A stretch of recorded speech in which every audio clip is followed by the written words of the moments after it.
First Day Jitters. First Day Jitters by Judy, Danneberg, and illustrated by Judy Love. "Sarah, dear, time to get out of bed," Mr. Hartwell said, poking his head through the bedroom doorway. "You don't want to miss the first day at your new school, do you?"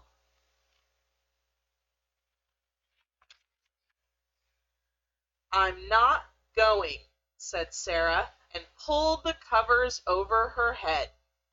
"Of course you're going, honey," said Mr. Hartwell as he walked over to the window and snapped up the shade. "No, I'm not.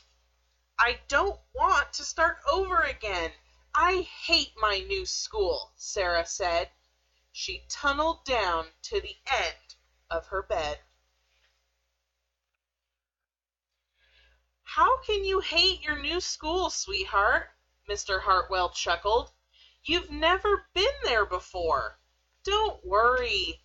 You liked your other school. You'll like this one. Besides, just think of all the new friends you'll meet." "That's just it. I don't know anybody, and it will be hard. I just hate it. That's all." "What will everyone think if you aren't there? We told them you were coming." "They will think that I am lucky, and they will wish they were at home in bed like me." Mr. Hartwell sighed. "Sarah Jane Hartwell, I'm not playing this silly game 1 second longer.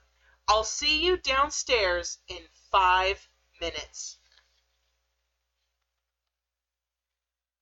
Sarah tumbled out of bed. She stumbled into the bathroom, and she fumbled into her clothes. "My head hurts," she moaned as she trudged into the kitchen. Mr. Hartwell handed Sarah a piece of toast and her lunchbox. They walked to the car, and Sarah's hands were cold and clammy. They drove down the street, and she couldn't breathe.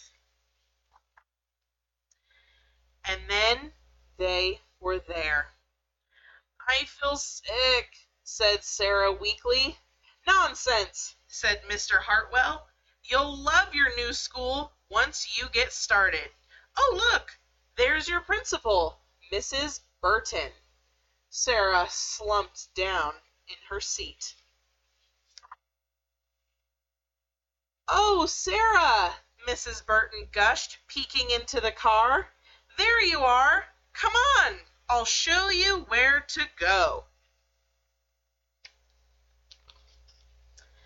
She led Sarah into the building and walked quickly through the crowded hallways. "Don't worry, everyone is nervous the first day," she said over her shoulder as Sarah rushed to keep up. When they got to the classroom, most of the children were already in their seats. The class looked up as Mrs. Burton cleared her throat. Class, attention please," said Mrs. Burton. When the class was quiet, she led Sarah to the front of the room and said, "Class, I would like you to meet your new teacher, Mrs. Sarah Jane Hartwell."